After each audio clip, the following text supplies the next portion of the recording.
मशहूर कलाकार, अभिनेता, कॉमेडियन राजू श्रीवास्तव साहब हमारे साथ इस वक्त फोनलाइन पर मौजूद हैं। राजू जी, बहुत दुखद खबर सामने आई कल और आज पूरे बॉलीवुड इंडस्ट्री में एक दुख की लहर है।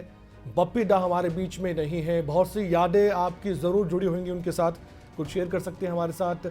शख्सियत कैसी थी वो तो पूरी दुनिया जानती है, पूरा देश जानता है, पूरा बॉलीवुड इंडस्ट्री जानता है, लेकिन फिर भी क्या खास बप्पी लहरी में आप देखते थे? जी जी जी। आ, बप्पी दा ने लीक से हटके संगीत दिया।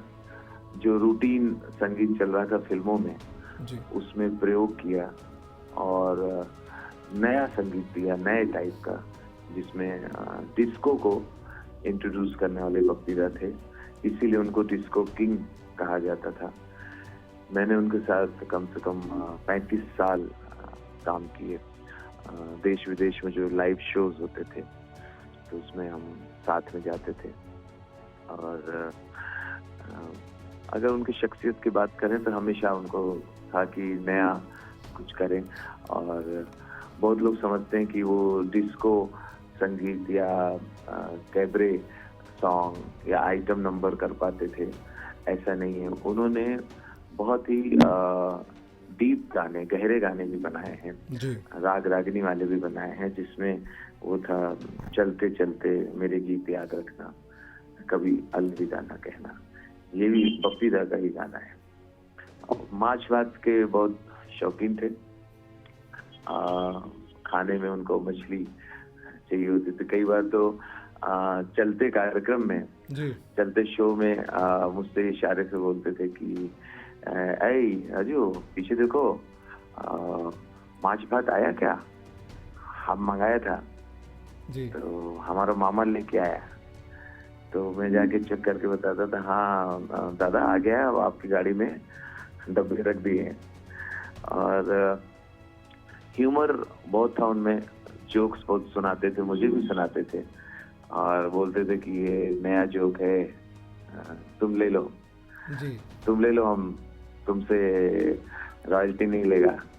तो बहुत हंसी मजाक करते थे। और बीच में अफवाह उड़ी थी कि उनकी आवाज चली गई, बोल नहीं पा रहे हैं। ऐसा नहीं था, धीरे धीरे बोलते थे। लेकिन हाँ, कुछ समय से प्रॉब्लम में थे, व्हील चेयर पे थे जी। 3-4 साल से जी।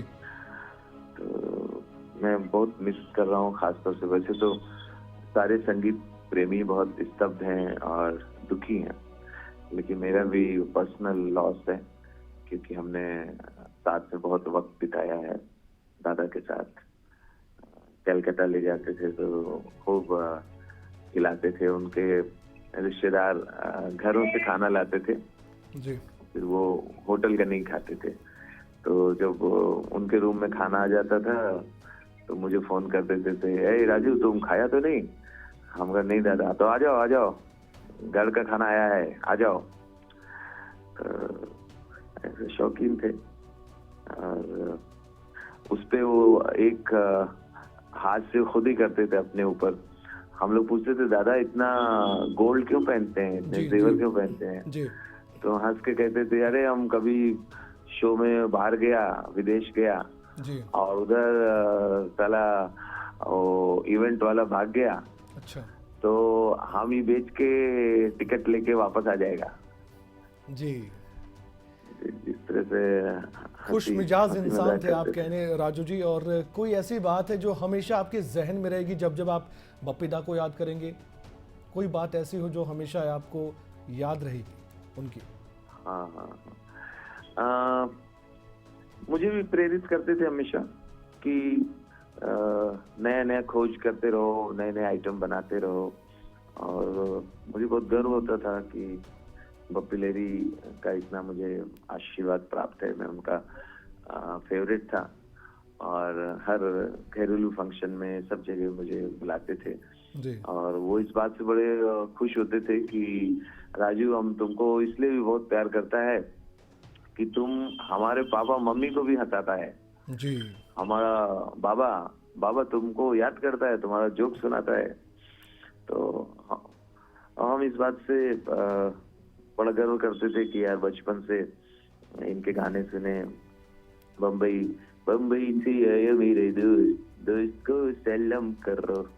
कितना सुना इसको। चलते चलते मेरे गीत याद रखना, प्यार मांगा है तुम्हें से ना इनकार करो, फिर पग घुंघरू बांध, जवानी जाने मन, बिल्कुल बिल्कुल हसीन दिलरुबा। बिल्कुल, हर गीत बहुत उनका मिस कर रहा यादगार हूँ रहा है। उनको। राजू जी, आपने ठीक कहा। अंत में मैं आपसे ये जानना चाहूँगा और बप्पी दा के फैंस भी आपसे सुनना चाहेंगे, आप अपने शब्दों में क्या उनको कहना चाहते थे अगर आपकी मुलाकात होती इससे पहले, क्योंकि निधन हो गया उनका, अब यादों में रह गए, अमर हैं यादों में, इसमें कोई शक की बात नहीं, लेकिन फिर जी भी जी। अगर आपकी मुलाकात होती इस दौरान तो क्या ऐसी बात अधूरी रहेगी जो आप कहना चाहते थे, कुछ हमारे माध्यम से उनके फैंस के लिए आप कुछ कह दे तो?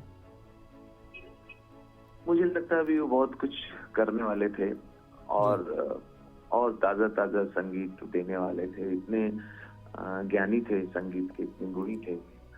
तबला, शुरू में तो तबला प्लेयर थे, वो तबला बजाते थे। जी जी संगीतकार बाद में बने जी और बहुत कुछ उनसे सीखा जा सकता है।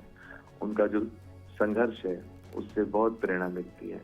बप्पी दा को मेरी बहुत बहुत भावभीनी श्रद्धांजलि। बहुत बहुत शुक्रिया राजू जी, आप हमारे साथ जुड़े और आपने अपने शब्दों में श्रद्धांजलि अर्पित की है। बप्पी दा को हमेशा यादों में अमर ही रहेंगे बप्पी लहड़ी।